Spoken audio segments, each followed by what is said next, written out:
I'm Vera Stewart and welcome to the VeryVera Show. Are you getting excited about Thanksgiving? I know I am. It's just great when family comes together, and you know, I was thinking about what I could do for this Saturday night, and I remembered a video from when I was a little girl. And as you can see, we did things very formally in our household back then. There's my brother pulling out the chair for my grandmother, for whom I'm named. As you can see, I loved to show off in my dress-up clothes. I even got to wear those that day on Thanksgiving. My grandfather just thought it was terrific. And then we're all singing at the table, and none of my brothers and sisters could remember what the song was, but I think it was "Over the River and Through the Woods to Grandmother's House We Go." My dad, even in a tie, is sitting down at the table to carve that turkey, and you know, it's almost like he's orchestrating it like an orchestra with that knife and fork. And you know, from the smile on my face to the smile that I still have on my face today, obviously family get-togethers are very important. So today, what I want to do is bring to you a couple of the desserts that I grew up with, and one of them is a caramel pecan pie. And so today I'm going to go to the trouble to make the pie crust from scratch. As many times I give you shortcuts, but today I want to do it from beginning to end. So what I've done is I've measured the salt and flour and then a half a cup of Crisco. And you can really just take 2 small knives, you can take a pastry blender, you can take a wire whisk, but what you're going to want to do is just get it where it is going to be very coarsely ground into the flour. It's just a process where you want to not have any of the big hunks of Crisco left, where you've combined everything really well. You know, there's nothing like a very flaky pie crust, and this is going to ensure this today. This is another way that you can involve a young person, because these are actually just little plastic knives, and they could be doing this part while you were working on something else. All right, so this is just about where we want it to be, kind of coarse, mealy looking. And now I have got a half a cup of ice water, and I'm going to add to that a beaten egg. And we're going to put this in all at once and just mix it together with the spatula. And we're just doing this just until everything is moistened through. So it really doesn't matter if you mix it too much. You just want to make sure that you've got all the dry ingredient incorporated into the moisture. All right, now these are going to be recipes today where you have several steps. So at this point, I've got it just about ready to go. Just need it just a little bit more. I'm going to put this in the refrigerator and let it get chilled while we're on the break. And when we come back, I'm going to get it rolled out.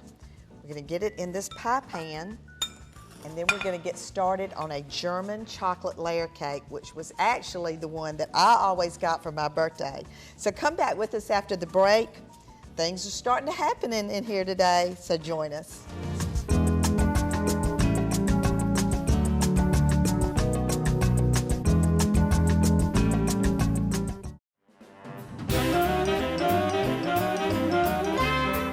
Welcome back, and happy Thanksgiving, everybody. You know, it's coming up on Thursday, and I've had such a great time with you over the last few weeks. We've done the meats down at Fireside Grill. Last week I did the wonderful sides, and now I'm to my favorite part, the desserts. And I'm so happy to share with you one of my favorite VeryVera recipes. The German chocolate layer cake was actually my birthday cake when I was a little girl.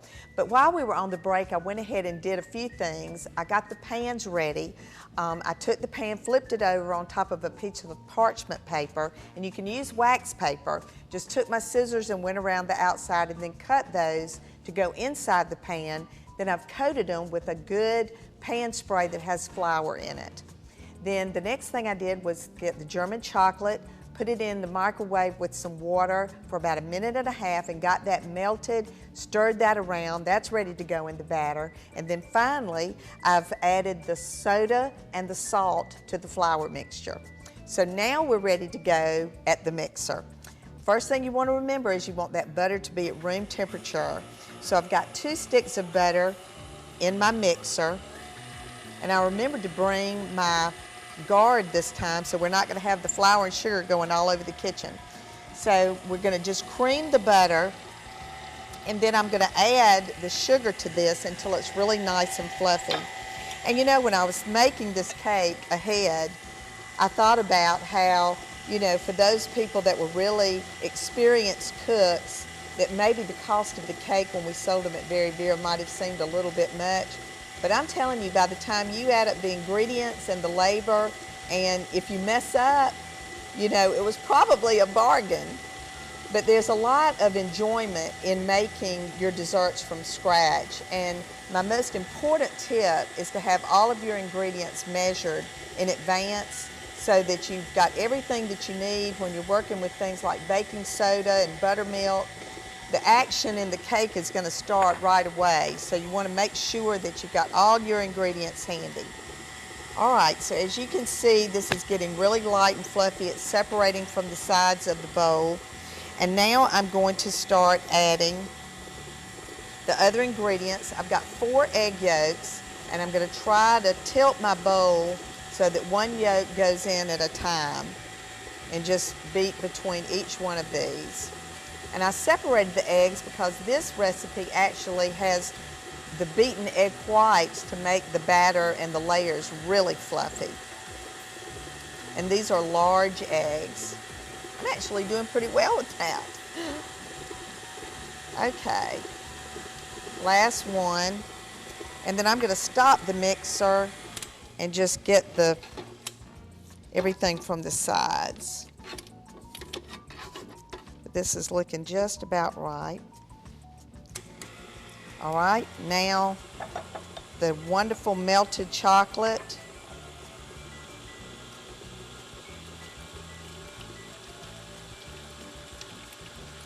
And I think this is the part I love the most because I love anything chocolate, so I'm going to make sure I get every little bit out of there.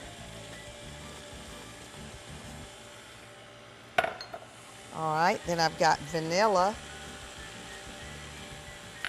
And now we're going to start adding the buttermilk and the flour alternately. So I'll start with a little bit of flour first. Let me get the rest of that vanilla in there. And then the buttermilk. And when I'm doing a recipe like this, I like to actually buy the buttermilk. Probably over the holidays I'll make some biscuits, and it has quite a long shelf life. But if you're ever short on buttermilk, you can put a little bit of lemon juice into your whole milk and it will act the same as buttermilk. All right, so again, you want to just alternate the dry ingredients with the buttermilk.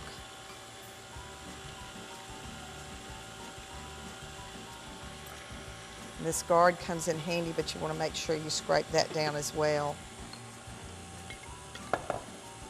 Desserts can be a really spectacular way to end Thanksgiving dinner. And the nice thing about both the desserts we're doing today is they hold up really well. If several people are bringing desserts, you're going to have some really nice leftovers if you've served these. Okay, the last little bit of buttermilk. And the last little bit of flour.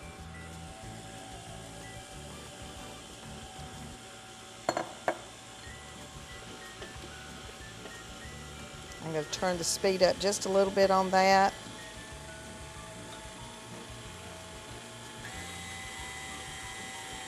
All right, so now I've got the egg whites and they're at room temperature, and I'm going to get my other mixer out so that we can mix this up as well. And you know, it's always nice to have an extra mixer handy so that when you're making several recipes, you don't have to stop and wash the bowl. Another treat, another great Christmas gift for someone that likes to bake would be an extra mixing bowl for their big mixer.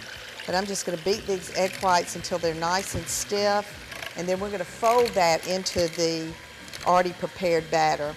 And as you can see, I have my pans all ready as we did those earlier. So you want to mix this, and I'm using a kind of a small bowl. It makes the process go a little bit faster. You want to just beat these until they're nice and whipped up. We're going to fold this into the cake batter and get it evenly distributed into the 3 pans.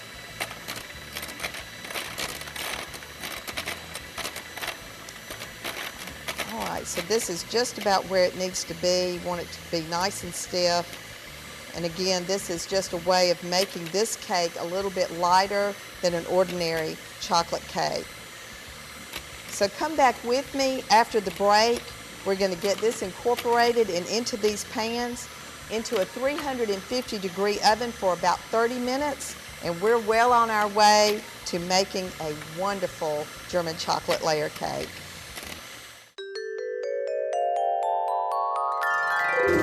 All right, I'm getting ready for a dinner party, and you know the entrance to your home is as important as the meal that you're going to put on the table. So I've actually just gone into the yard and picked a few things just to make kind of just a pop on the front door, just to let everyone know that they're welcome and that I've really gone to some extra steps to make sure that they have a good time tonight. Another thing that I'll do many times if I'm having lots of guests is I'll hang a little tag from this basket that just says, please come on in. That way I don't feel it necessary to be right at the front door as each guest arrives. You want to also get out that broom, make sure that there are no webs around anywhere that you might not have noticed. Be sure you sweep right at the area where they're going to be coming in very well. And then glass cleaner. Perfect to make sure that there are no smudges anywhere on the door where people might be noticing as they're coming in. So just kind of do some tidying up at the front door. You probably don't use that door very often, so it's really great to take an extra look before your guests arrive.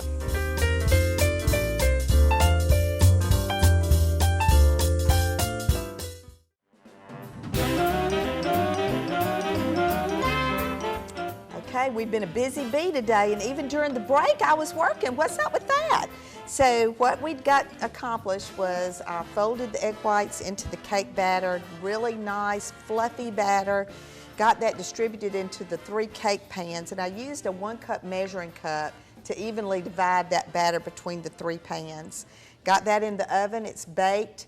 Then I have pulled them out of the oven. They rested for about 15 minutes. Then we flipped them out onto the cooling racks. And then I also got the pie crust done. Chilled in the refrigerator, rolled it out, turned out really beautifully, crimped the edges, and then I took a knife and pierced the bottom. So now we are ready to get a delicious filling in the middle of that pie crust. And I have butter and water that has gotten melted here, and I have the Kraft caramels, 28 of them go in this pie. And I tell you, the hardest part of this recipe is actually unwrapping the caramels. I'm gonna go ahead and get these in there so they can be melting. But just unwrapping 28 of these little caramels, oh my goodness, I thought I was gonna go crazy. But you want to get this good and melted. So this is just going to, I'm going to turn it up just a little bit so this can get done. And while that is melting down, I'm going to complete the rest of it. We've got sugar, 4 beaten eggs, and a little vanilla extract. So I'm going to add the beaten eggs to the sugar and the vanilla extract. And this is another one of those days where I have gone through the vanilla extract. So there again, when you're buying your ingredients, you want to buy the best you can do so that all of your efforts are worthwhile. All right, I'm going to add pecans to this, and this is about a cup of chopped pecans. And then I've got whole pecans that I'm going to put on the top of it along with some sea salt just to give it a little interest on the top. All right, so let's see how this mixture's going. And one of the things that you can do when you're doing this recipe is all the recipes are on NBC26.tv, and you want to, the recipe calls for 2 pie crust when you're doing this. So here again, go ahead and make 2 pies while you're doing it. This recipe freezes beautifully, and it will be just terrific when you get this made, and you'll have something for later, or you'll have something to give to a friend. And I cannot tell you how wonderful this smells. So if you had any caramels left over from Halloween, this is a great thing to use them for, 28 of them. All right, so I've got some ice water that I'm just gonna sit this pot down in for just a minute just to cool it off. And we don't want to, since this is just egg yolks, we don't want to put that hot mixture in there too fast because it'll cook the eggs. So I'm going to put it down in the cool water and just stir around. Or if you've got time, you can just certainly let it come to a more tempered temperature before you begin this process. But what I want to do is just go very, very slowly, adding this caramel mixture to the other mixture. And you know, most traditional pecan pies are using Karo syrup, so the caramel is actually just a replacement for that.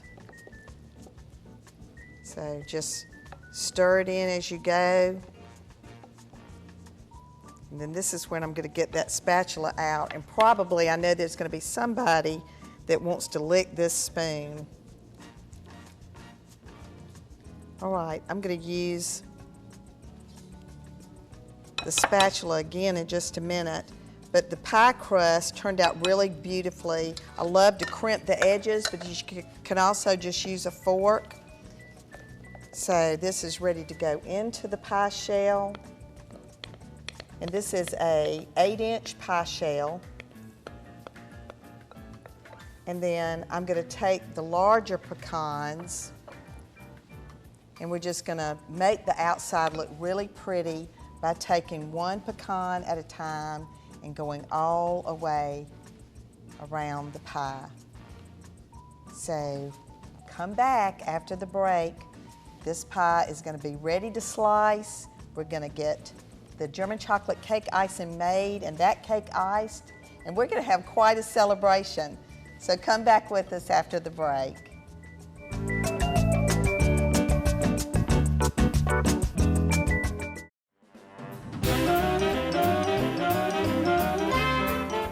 Welcome back, and again, happy Thanksgiving. I am just having the best time tonight getting desserts made for Thanksgiving dinner, and hopefully you've got some new ideas now. And don't forget, our recipes are available on NBC26.tv. But while we were gone for the break, I was able to make the icing for the German chocolate cake, and I started with a can of evaporated milk. I added sugar and butter and egg yolks and a little bit of salt, and I cooked that for about 12 minutes until it was nice and good and thick. I took it off of the oven and put it on the counter and added pecans and coconut, about 1.5 cups of each. Then once it was cool, I added 2 teaspoons of vanilla, and as you can see now, it's nice and thick and ready to go and spread on this cake. So why don't we get started with that? I went ahead and put the filling in between 2 of the layers, and now I'm going to just little by little start adding it to the sides. And sometimes on a traditional German chocolate cake, you can leave the sides open, so that's absolutely your preference. But I like to do the sides first and then come back on the top. So all I'm really trying to accomplish at this point is to just get a nice thin layer. And I'm just going to go all the way around the sides with that. And then you could actually refrigerate it at this point, which is what we used to do at VeryVera. We would get the thin layer on, and then we would put it in the refrigerator and come back and put the outside layer once that thin layer had gotten nice and spread about. Okay, so for timing's sake, I'm going to go ahead and show you the top, just so you'll know.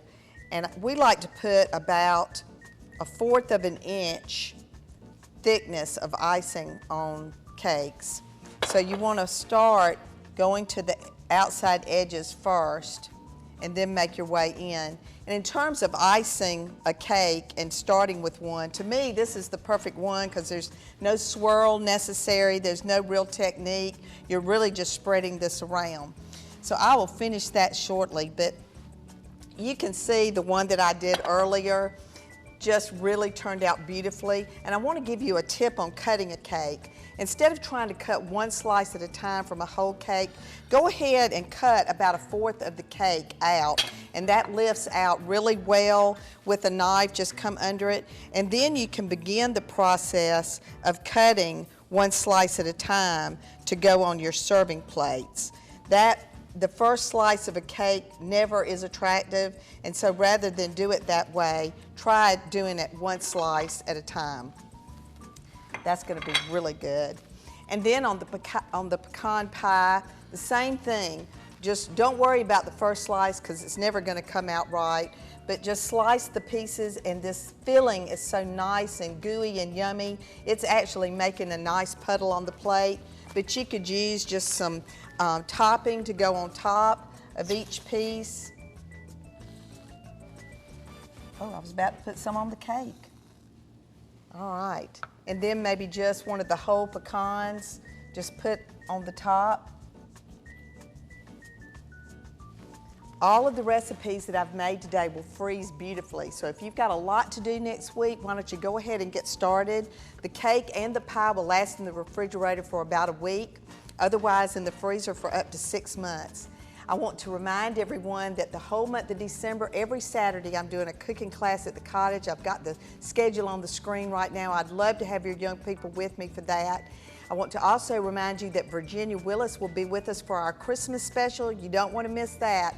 So just remember, whatever you do, do it in good taste. I certainly wish everyone a happy Thanksgiving. I hope you'll try these recipes and come back with us next Saturday for another episode of The Very Vera Show.